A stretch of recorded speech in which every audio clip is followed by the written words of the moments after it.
Hi Scorpio, and welcome to the April reading. This is for Scorpio Sun, Moon, Rising, Midheaven, and or Venus. However, whoever is meant to watch this video will find themselves here, and so I hope you hear all that you need at this time, and definitely do subscribe before you leave. What's coming through for you guys energetically coming into the month of April? You have the Knight of Coins with the Sun card and the Ten of Swords. It's almost like something great comes into your life, and as excited as you want to be about it, as much as you want to rejoice about it, as much as you want to exclaim to the heavens, you know, that you are grateful for acquiring it, as much as you want to profess with your mouth that great things are to come for you in your life, it's like you stop, because the very second that you feel that joy, right, and you feel that happiness, it seems to be taken away somehow, either by your own fears, your own overthinking and paranoia, your own hypotheticals that you keep ruminating about that keeps you up at night, sleepless nights, or just from past betrayals that you just can't seem to let go of, right? It's like you keep recounting old tales in your mind with this Ten of Swords. And then coming into the second and third week, you have the Five of Coins. So some sense of rejection, some underlying theme of abandonment. Following the Five of Coins, you have the Nine of Swords and the Page of Cups. This is definitely an issue that has been festering, and in some sense it's been crippling you. Okay, because you have the Ten of Swords and you have the Nine of Swords. It's like you want to, almost like you're wanting to curl up in a ball, quite literally, and be in the fetal position, and you feel like if you don't face whatever it is that has been bothering you for a while now, maybe coming from the subconscious, so it's something that could stem from childhood, some type of trauma in past relationships, in past love affairs, and failed attempts at that, where you keep getting rejected in love. It's been unrequited love, very instant. You know, with the Sun energy here, you can be dealing with a Leo, or needing to look at your Leo placements. Maybe you have Leo in the 10th house of career, and the way that you have been going about moving through that space hasn't been quite right. I can't necessarily say that anything is wrong, because you're still accumulating knowledge through the trials and the challenges that you are currently facing, right, and or going through, and or have been. You know what's not working. So at this point, with this awareness, you have to take some dedicated steps to or towards the new plan, right? You need to be open to implementing new ideas and new strategies, new methods, in order to get through to the thing that you desire on a soul level, coming into the end of the month with the Eight of Coins, Queen of Swords, and the Two of Cups energy. In matters of the heart, it's realizing, recognizing, right, that whatever hasn't worked out wasn't meant for you. It wasn't the best pairing for you. You weren't as compatible as in the moment you thought you were, because love can be blinding, okay? Love affairs, it may seem like they are all good and well, but sometimes, you know, you have to go through that karmic lesson of a fling, where you're just in it for the summer, where they're just in it for the fall season. They needed a warm body to lay up next to. But there were signs that you did not want to acknowledge here with this energy, because the Nine of Swords, the number 9 in itself, it's very stubborn energy. So you may not have wanted to hear what other people have been trying to tell you about this potential person, place, or thing, and how it wasn't going to work out for you. But instead of having the sense of hopelessness, instead of wanting to give up and being overcome with sadness and being overwhelmed and or feeling guilty and regretful at this point, understand, okay, this essentially did make me a better person. Whether or not you want to accept that, it's really up to you. But there is no love lost at the end of the day. You have yourself. the universe loves you. You have unconditional love from source, so why not reach out and be more connected to source than actually needing a physical companion to be by your side? You have to let go of the idea that you will be lonely here with this Five of Coins energy. You have to also let go of the idea that all things last forever. You have to let go of the idea that there is somebody out there in the universe for you. Because what if the divine partner that you're so looking for is just you being on this mission to re-identify with yourself and the other half of yourself? Because every person has both yin and yang energy. We're comprised of both halves, the masculine and the feminine. So if the two within yourself aren't the most mature, you really can't expect for an external relationship to flourish. You have to get to the bottom of, right? Because with this Five of Coins, you came out of the Four, and Four deals with the subconscious level of thinking and doing and knowing. So you have to get to the bottom of why you are or have been put out of alignment with your center and get that back into balance.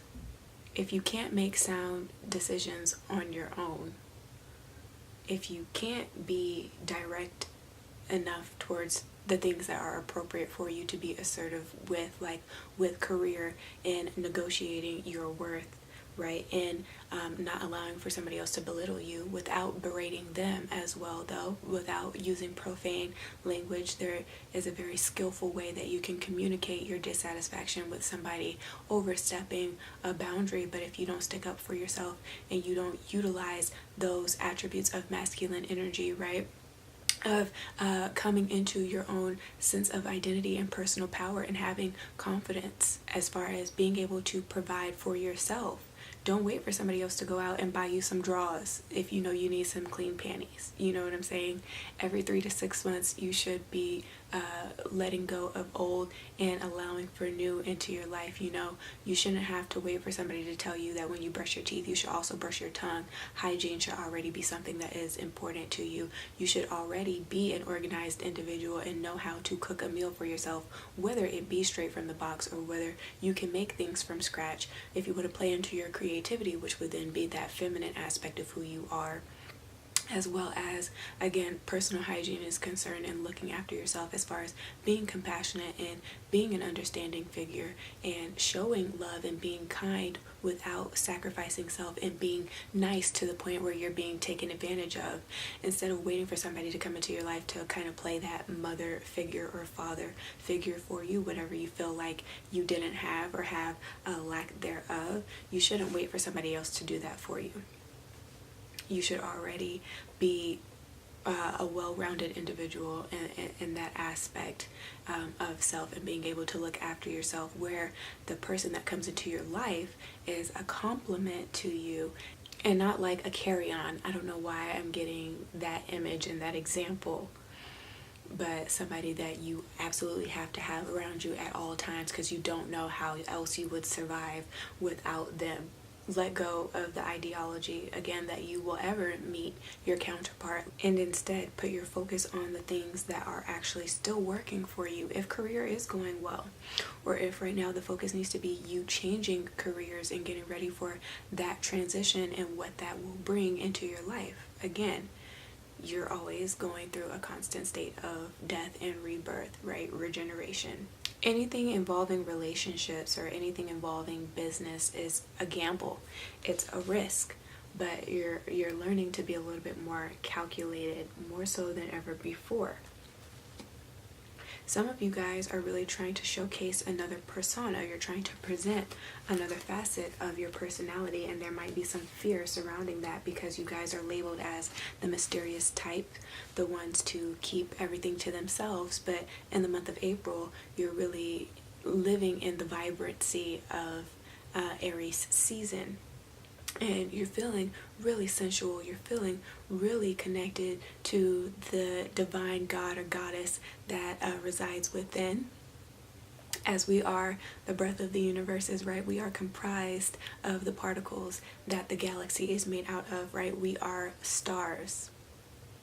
And we all have a purpose, and you're really going to be feeling that exuberance, and you're going to be feeling that carefree, free-spiritedness that Aries season can bring. And so that can be nice for others to witness, but again, just be very careful, because it can be very hot, right? Aries energy, we can come on too strong. So when you find yourself in public places and in those spaces where you're interacting with other individuals, just make sure that you're not coming on too strong, because it can scare people away. It can give the wrong impression. Also be wary of that in the way that you, again, express yourself now that Mercury is stationed direct, or we're still in the post-shadow period, but for the most part it's stationed direct.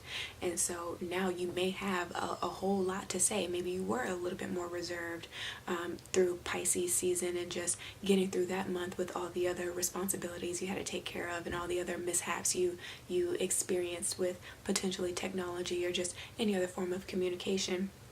Just make sure that now, being direct, that you're still very tactful and diplomatic with the things that you are saying when you're giving presentations, potentially for a business idea, project, or if you're already in that type of corporate environment and you do that type of research and development, or just learning and development, where you're giving those presentations. Just be careful that you don't come on too strong, and that you don't miss people with the way that you try to articulate the things that you want to say, so that it can be understood by everybody. The most intelligent person isn't the one that uses all of the vernacular that nobody else is accustomed to, myself included, right? Don't use verbiage that other people may not readily get, unless you're going to back it up with an example to solidify what it means, right? To consolidate it in people's memory, so that they can stay engaged with whatever it is that you have to say, whatever it is that you're trying to show, or whatever it is that you're trying to sell. Don't lose people. Right? If you are working in a sales environment, then understand that the more that you talk, the more the impulse drops. So if you're trying to get people to buy things, you have to be very short, sweet, clear, concise. Keep it simple, but make it fun. Here, that's what I'm saying. If you've been having trouble with that, you can very well work on that and overcome the small little hiccup, again, the small little hurdle in the workplace, and that be transformed. But you have to get out of your own way and stop thinking that maybe this isn't the right thing for you. This isn't what you're supposed to be doing. Take a breath, relax, rest, if you want to cry out your frustrations, definitely do that. I do believe in purifying yourself when necessary, but be patient with yourself. Again, be understanding. It's okay. Be a little bit more sensitive, and don't be so hypercritical this month as you're learning new things, as you're changing things up, as things are changing in your life and coming in. And those people that may come in can be dealing also with some earth signs here. But with this Queen of Swords at the end of the month, just be careful that you don't say things and then become defensive when other people try to tell you things or give you suggestions. So don't be that person, right? Where you have all the answers, but nobody can ever tell you anything. You can give all the suggestions, but somebody turns around and gives you one, and it's like they slit your dog's throat or something, Really dramatic, but I couldn't think of anything else. I do believe that you guys will be working on certain skills, latent abilities, communication, again, anything that could be creative, or just taking your focus off of what's not working, again, surrounding the idea of abandonment or rejection with relationships, love affairs. Maybe you're just done with that phase of your life, understanding that, again, nothing lasts forever, appreciating it for what it was, but moving on to the next thing because you're ready for more. You're looking for something that's a little bit more serious, okay? You're trying to get your ducks in a row.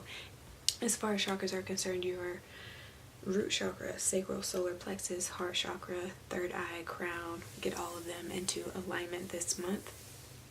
If this reading did resonate, give me a thumbs up, share this with your friends and family, and do subscribe for more, as well as hit me up if you would like to book a reading with me. They start as low as $10 and then just go up from there depending on what it is that you need. So if I don't speak to you when you book with me or in the comment section below, then do take care of yourselves until you hear from me again. Okay, ciao.